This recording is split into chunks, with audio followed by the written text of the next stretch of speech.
Hi boys and girls, it's Mrs. Panos. Before we read Chapter 7 in Charlie and the Chocolate Factory, I wanted to wish everyone a happy summer and happy reading.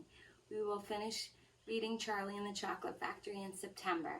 Miss you all.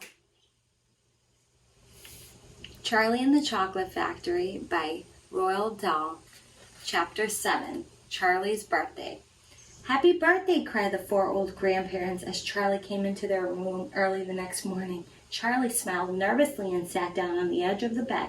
He was holding his present, his only present, very carefully in his two hands. "Wonka's Whipple Scrumptious Fudge Mellow Delight," it said on the wrapper. The four old people, two at either end of the bed, propped themselves up on their pillows and stared with anxious eyes at the candy bar in Charlie's hands. Mr. and Mrs. Bucket came in and stood at the foot of the bed watching Charlie. The room became silent. Everybody was waiting now for Charlie to start opening his present. Charlie looked down at the candy bar. He ran his fingers slowly back and forth along the length of it, stroking it lovingly, and the shiny paper wrapper made little sharp crackly noises in the quiet room. Then Mrs. Bucket said gently, "You mustn't be too disappointed, my darling, if you don't find what you're looking for underneath that wrapper. You really can't expect to be as lucky as all that." "She's quite right," Mr. Bucket said. Charlie didn't say anything. After all, Grandma Josephine said in the whole wide world there are only 3 tickets to be found. "The thing to remember," Grandma Georgina said, "is that whatever happens, you'll still have the bar of candy." "Wonka's Whipple Scrumptious Fudge Mellow Delight," cried Grandpa George. "It's the best of them all. You'll just love it." "Yes," Charlie whispered, "I know. Just forget about all those golden tickets and enjoy the candy," Grandpa Joe said. "Why won't you do that?"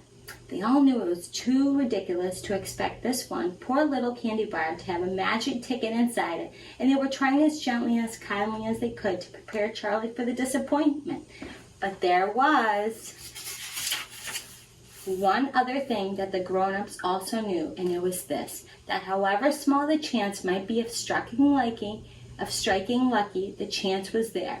The chance had to be there. This particular candy bar had as much chance as any other of having a golden ticket.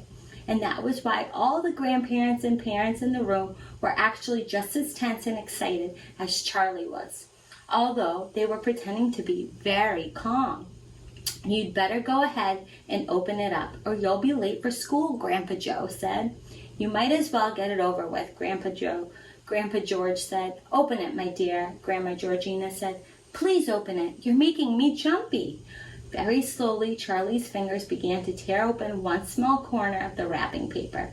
The old people in the bed all leaned forward, craning their scraggy necks. Then suddenly, as though he couldn't bear the suspense any longer, Charlie tore the wrapper right down the middle, and on his lap there fell a light brown, creamy-colored chocolate candy bar. There was no sign of a golden ticket anywhere. "Well, that's that," said Grandpa Joe brightly. "It's just what we expected." Charlie looked up. 4 kind old faces were watching him intently from the bed. He smiled at them, a small sad smile, and then he shrugged his shoulders and picked up the candy bar and held it out to his mother and said, "Here, Mother, have a bit. We'll share it. I want everybody to taste it." "Certainly not," his mother said, and all the others cried, "No, no, we wouldn't dream of it. It's all yours."